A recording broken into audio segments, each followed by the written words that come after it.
Bonjour les amis, pendant les vacances, il n'y a pas que des mauvais coups contre votre pouvoir d'achat qui se mettent en place, même s'il ne faut pas mépriser les 10% dans les trous de nez qu'on va se prendre dans quelques jours le 1er août sur l'électricité, un véritable scandale lié à la politique française et à sa soumission à l'Union européenne. Le 1er août, normalement, je vous signale également qu'ils arrêtent de vous donner des tickets, sauf si vous les réclamez quand vous allez chez les commerçants, mais pendant ces vacances, il y a des mauvais coups qui se préparent contre la liberté d'expression et surtout la liberté d'expression de ceux qui ont le malheur de ne pas penser comme le système l'exige. Alors je vais vous citer plusieurs exemples pour vous montrer quand même qu'il y a des gens qui cogitent, qu'il y a des gens qui réfléchissent pour s'occuper de notre cas à la rentrée. Alors vous avez déjà cette situation absolument invraisemblable, que ça fait maintenant 5 semaines que le journal du dimanche est en grève, soutenu par l'ensemble des rédactions, tout simplement parce que ces gens-là n'acceptent pas que Geoffroy Lejeune soit nommé à la tête du journal par Lagardère, qui est le vrai patron, même s'il y a Bolloré en dessous, et que ces gens-là ne supportent pas qu'alors qu'ils ont le pouvoir dans 98% des médias, qu'au lieu qu'il y ait une alternative dans 2% des médias, il pourrait y avoir une alternative dans 3%. C'est donc une grève totalement totalitaire, totalement dictatoriale, totalement de maître censeur qui se met en place, et j'espère réellement que le 1er août, Geoffroy Lejeune pourra prendre ses fonctions, et je vous dirais que j'achèterai le journal du dimanche pour aider à sa réussite et faire un pied de nez à tous les grévistes et à ceux qui les soutiennent. Alors, il y a une autre chose assez inquiétante, c'est les assises de l'information qui est en train de se mettre en place à la rentrée et qui sont des assises de l'information. Alors, Macron dit que ça faisait partie des promesses de campagne. C'est avant tout un plan anti-Bolloré, c'est-à-dire qu'ils mettent à la tête, alors sans vergogne, un mec Christophe Deloire, qui n'a pas été beaucoup journaliste,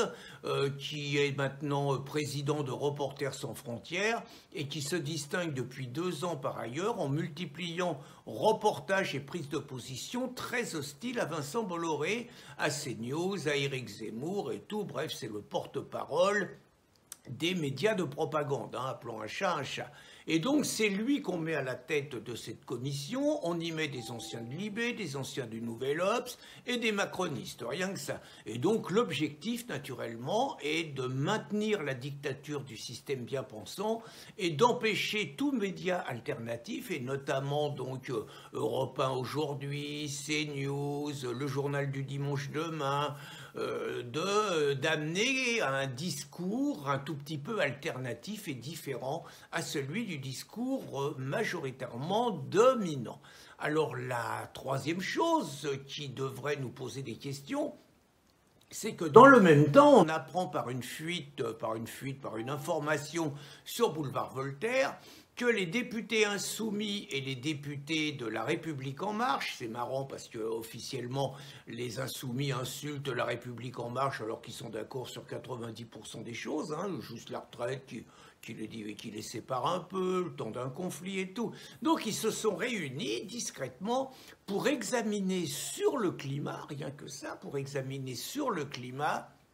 les méthodes pour sanctionner les médias qui autoriseraient, on va le dire comme ça, des propos appelés climato-sceptiques, autrement dit la fable du GIEC sur le réchauffement climatique que personne ne nie, dû à l'activité humaine, ce qui est beaucoup plus contestable. Et donc on arrive à une espèce de totalitarisme climatique, ce que réclamait une cinglée, la Claire Nouvion, je me rappelle un jour chez Pascal Praud, où la nana voulait que la contestation du climat, ça devienne un crime contre l'humanité et que ça soit carrément pénalisé comme l'est le négationnisme au niveau de la reconnaissance de l'Holocauste. Vous voyez, les mecs, ils en sont là quand même. Donc, chose un tout petit peu inquiétante quand même également. Et puis, c'est dans ce contexte-là que un site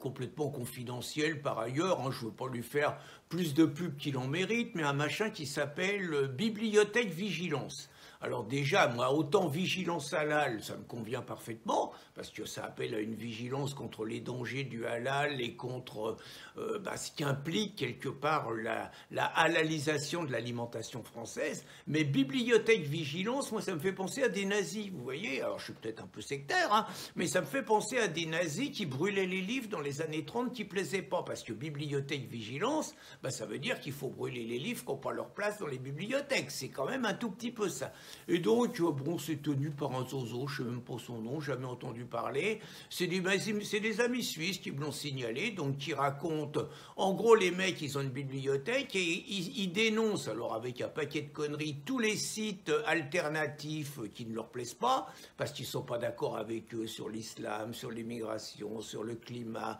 sur le vaccin, sur l'Ukraine, enfin bon. Donc il les dénonce comme sites complotistes, hein, sans hésiter. Vous voyez, c'est un petit peu la sensibilité Rudi Reichstadt, des machins comme ça. Et ils nous ciblent, nous, riposte laïque, parce qu'on a fait un article qui démasquait un petit peu leur combine. Donc le mec, il est tellement professionnel, parce qu'il nous accuse de désinformation, il est tellement professionnel qu'il n'a même pas vérifié que Guy Sebag, le président de riposte laïque, existait vraiment. Je lui mets une vidéo pour lui mettre un peu le nez dans le caca. Et en gros, toute une bouillie que je vous interroge à lire, que je vous invite à lire quand même, parce que c'est intéressant de voir l'argumentation de l'ennemi. Toute une bouillie pour justifier auprès du gouvernement, finalement, la conclusion qui s'impose, c'est qu'un site comme Riposte Laïque, il faut s'en débarrasser. Et puis, dernière chose, c'est quand même le Thierry Breton, commissaire français européen, qui a annoncé il y a quelques semaines maintenant qu'à partir du 25 août, Twitter et tous les réseaux sociaux qui ne se conformeraient pas aux lois de l'Union européenne, à la culture, aux règles de l'Union européenne, seraient carrément coupés d'expression et tout. Autrement dit, on va virer tous les sites qui osent avoir une approche un tout petit peu différente sur les sujets que je vous ai dit tout à l'heure. Donc tout ça pour vous dire que ça fait beaucoup, que ça sent quand même la dictature du politiquement correct, que ça sent la dictature de la bien-pensance, que ça sent la dictature du nouvel ordre mondial. Et ce qui est intéressant, c'est que cette dictature se fait main dans la main entre immigrationnistes, donc les macronistes et la NUPES, et les associations dites antiracistes et toute la mafia qui interdit la parole libre en France. C'est intéressant de voir que finalement les milliardaires ne les dérangent pas quand ce sont des gens comme Drahi, comme Niel, comme Bernard Arnault, comme Pinault, qui laissent les journalistes gauchistes tenir leur discours immigrationniste, leur discours compassionnel dans la presse, et que finalement, le seul milliardaire qui les emmerde un tout petit peu, c'est Vincent Bolloré, coupable de trop aimer la France, de trop aimer ses traditions et de laisser la parole un peu trop à des gens qui ne pensent pas comme la majorité des journaleux de propagande. Donc j'espère que Geoffroy Lejeune va prendre la tête donc, du journal du dimanche au plus vite et que nous saurons encore une fois nous mobiliser pour repousser l'assaut totalitaire qui nous menace. Bonne journée les amis.